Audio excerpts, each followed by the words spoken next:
Welcome back. सो आज हम लोग पढ़ने वाले हैं नोज़ वर्सेस आइज़ पोएट्री का क्रिटिकल एप्रिसिएशन समझने भी वाले हैं हम साथ में, ठीक है। सो यहाँ पर the poet William Cowper is famous for is satirical work. The poem nose versus eyes is such one of the gently humorous poem.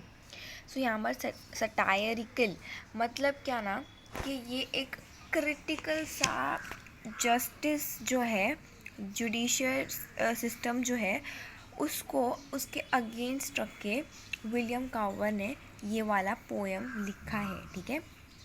So यहाँ पर उन्होंने इस पोएम में क्या बताया है वो मैं सब चीज़ आपको एक्सप्लेन करूँगी साइमल्टेनियसली। सो यहाँ पर nose versus eyes, nose versus eyes आपको मालूम हो, नोज़ और आइज़ मालूम होगा, सेंसरी ऑर्गन्स हैं हमारे।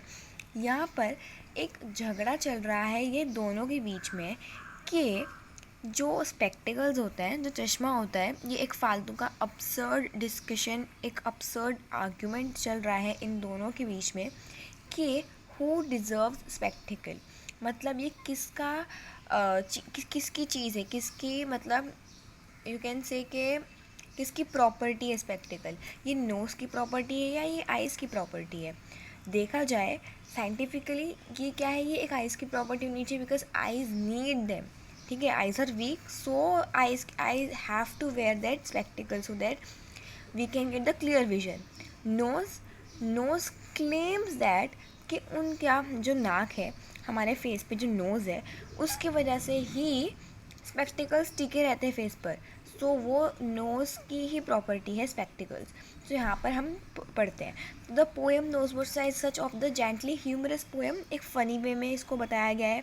It pokes fun at some of the absurd discussions arrived at the judiciary system, ठीक है। तो यहाँ पर पोक्स फन, ठीक है। तो यहाँ पर हमको इस फ़नी वे में एक रियलिटी बताई गई है जुडिशियल सिस्टम की।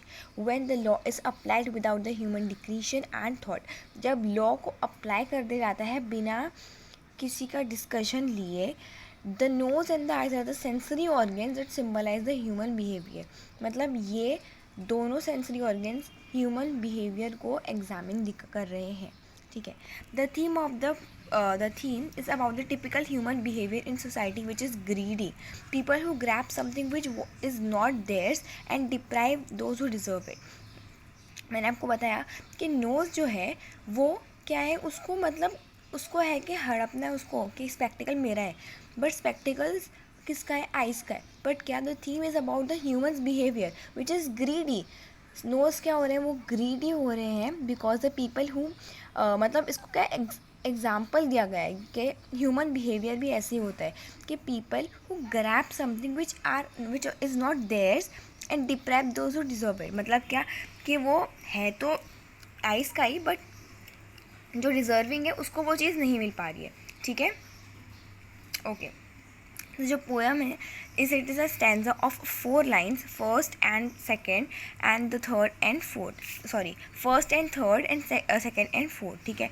Driving scheme of the poem is AB which provides the song like flow to the poem. The notable features used in the poem are imagery, simile, personification है, so sorry मैंने आधा ही लिखा है, and inversion को आपको मालूम होगा कि इट्स लाइक ऑर्डर में नहीं रहते सेंटेंस, वर्ड्स ऑर्डर में नहीं रहते, सॉरी, ठीक है। तो यहाँ पर वही चीज़ है। और इन्वर्जन क्यों मतलब पोएट ने इन्वर्जन का क्यों इंसर्शन किया है इस पोएम में, वो इसलिए क्योंकि to maintain the rhyming scheme, क्योंकि AB राइमिंग स्कीम है, तो राइमिंग स्कीम बिगड़ भी सकती है पोएम लिखते हुए।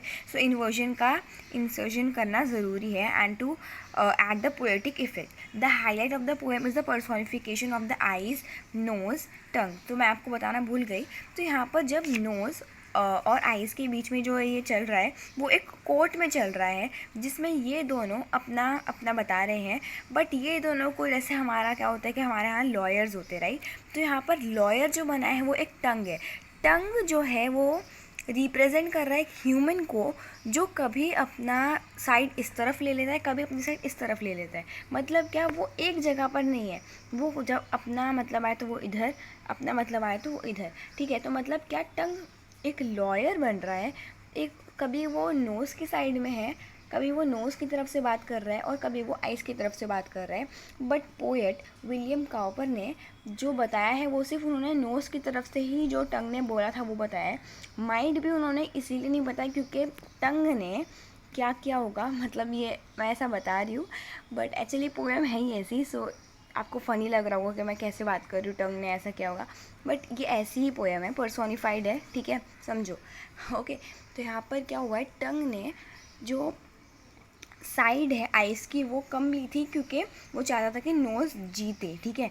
तो यहाँ पर the highlight of the poem is a personification eyes nose. And यहाँ पर देखो लॉयर होता है, दो लोग होते हैं जिनके बीच में वो डिस्प्यूट रहता है, और एक और रहता है जो होता है जज, ठीक है। तो यहाँ पर जो जज बना है वो है ईयर्स, कान, ठीक है। तो यहाँ पर देखो the character aside to each one of them are perfectly fitting, ठीक है।